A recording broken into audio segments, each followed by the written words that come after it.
I did not expect to see Vanderbilt playing for a potential playoff spot in Neyland Stadium at this point of the season. Certainly not on my bingo card, but here we are. We dig into this game, including what you should be betting. Ninja here with Josie Costigan. We'll talk about best bets, Diego Pavia for the Heisman, and much, much more. But Josie, has there been a bigger Vanderbilt-Tennessee football game? I honestly, no. I think this matchup this time around actually means something for Vanderbilt on a national scale, which is almost unheard of in this rivalry. You got like a 9-2 Commodores team that's still very much alive in the CFP race, and a win in Knoxville would basically launch them into that conversation for real. So that alone makes this bigger than the usual, oh, can Vanderbilt ruin Tennessee's season angle? Now it's Tennessee trying to spoil Vanderbilt's history. Yeah, the shoe certainly is on the other foot, and we'll talk about Vandy in a little bit at that number 14 spot and what that means. But first, we previewed a Vandy game a while back, and we talked about quarterback Diego Pavia and his case for the Heisman. And at the time, just didn't make a ton of sense. The statistics weren't great. But in all honesty, he's on a pretty incredible three-game run here. He's now fourth on the odds board at plus 550 behind Mendoza, your guy Jeremiah Love, and Julian Sayin. Has he now put himself back in the mix? He was plus 12,500 preseason at BetMGM, by the way. I know. This guy is one of the few in the college football world, and dare I say just sports world, where every time he steps on that field, he is giving 110%. And that's a really dangerous thing. In true Pavia fashion, he's literally bulldozed his way into this Heisman mix. And, he's doing something way harder than just piling up stats for me. He's making Vanderbilt just matter. He sparked that "is Vandy actually good" chatter last season, and now he's backed it up with, over 850 yards and 10 touchdowns in his last two games. I think Mendoza has been awesome for Indiana, no doubt, but I think he's building on what Curtis Rourke kind of already started at Indiana last year. The foundation was there, the culture shift had begun, but Pavia, though, he's had absolutely no runway, and he's the one who's really getting the ball rolling at Vandy.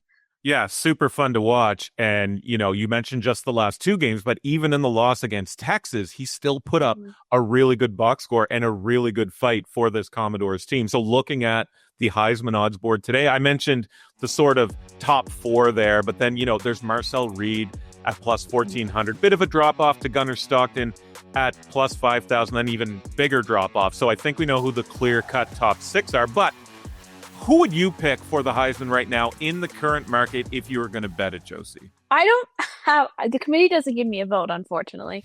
And as everyone probably knows, I like to go off the script a little bit. So a win here for me would crank Pavia's Heisman odds louder than Mendoza and Love's. And it's mostly for me just because of the context. Again, look, this is just like a Vanderbilt team that's pushing for a CFP spot. That's a signature moment. I think Mendoza and Love are great, but they're both operating with a little bit more built-in support. But I just think Pavia, if he wins this one, his claim jumps right past the other guys because he's not just winning games, he's literally changing the trajectory of this entire program. So for that reason, I would give it to Pavia. But I know I would think Mendoza's probably going to get the biggest look of all, but I like an underdog story. For sure. And I mean, if he does win, and we'll get your thoughts on a pick here at the bottom of the video, but if he wins, he leapfrog Love and Sayin probably to go right up there with Mendoza, but time will tell. But at the very least, we've got a non-baseball game between Vanderbilt and Tennessee that actually means something. But what do you guys think? Is Pavia worth a bet at plus 550 for the Heisman? Who do you think will win it? Let us know in the comments below. Vandy, like we mentioned at the top, currently number 14. So just on the bubble for the playoff. And obviously this week is massive, but then they're going to need some help from the likes of Miami, from Oklahoma, and maybe a couple more teams. But Josie, can they find their way in? And are you rooting for this Vanderbilt team? Oh, again, always rooting for an underdog. Vanderbilt in the rankings, it's just one of those stories that still feels a little surreal. And I'm sure even people who go to Vanderbilt feel that same way. But, at this point, I think they've absolutely earned their spot. They have a legit top 25 resume.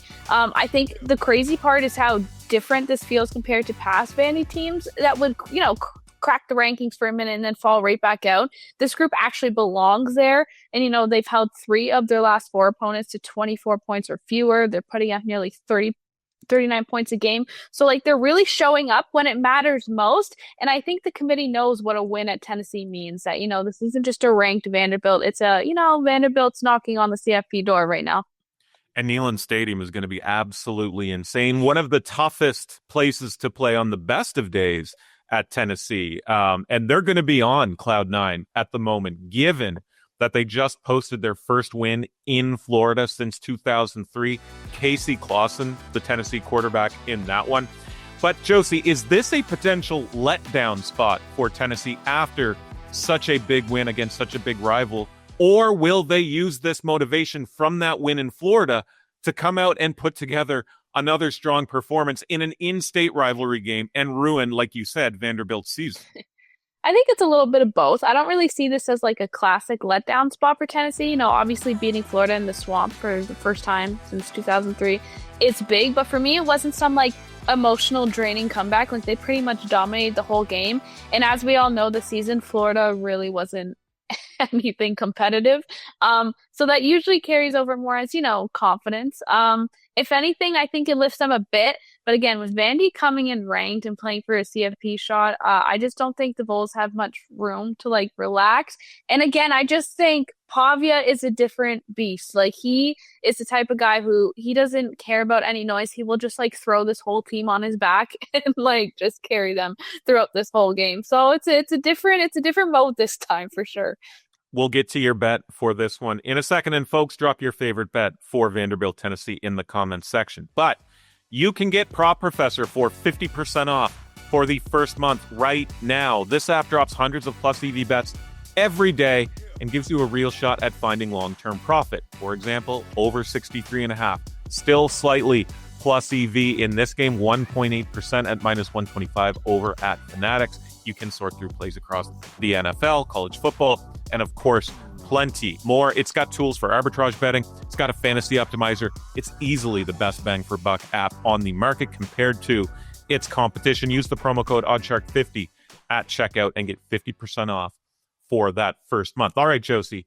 Tennessee, 3-point home faves. Totals high, 65.5 on the board right now. Either side, minus 110. Obviously, it goes without saying, a massive, massive game. But what are you betting? Yeah, I'm rolling with Vanderbilt here, obviously, if it wasn't clear enough. Pavia's just in like a superhero mode. He just dropped, 484 yards and 6 touchdowns on Kentucky. Like that, I can't even do that in college football on my PS5, so that's crazy. Tennessee can score. Obviously, they're averaging 40 plus at home, but Vandy's defense has actually come up with some really big stops lately. And, this is easily the biggest game the program's played in decades. And while, some might get nervous with that, Pavia is not that guy for me. The Vols have won 6 straight in this rivalry, but this is obviously the first time in a long time where Vandy actually has momentum and something massive on the line. So I'm taking the Commodores at plus 2.5. And for a prop, obviously I'm sticking with Pavia. He's averaging over 400 passing yards across his last 3 games. Insane. Completing 77% of his throws. And, Tennessee's pass defense at home hasn't been the greatest. They're giving up over 280 a game. So Pavia over 262.5 yards, reachable with how hot he is right now.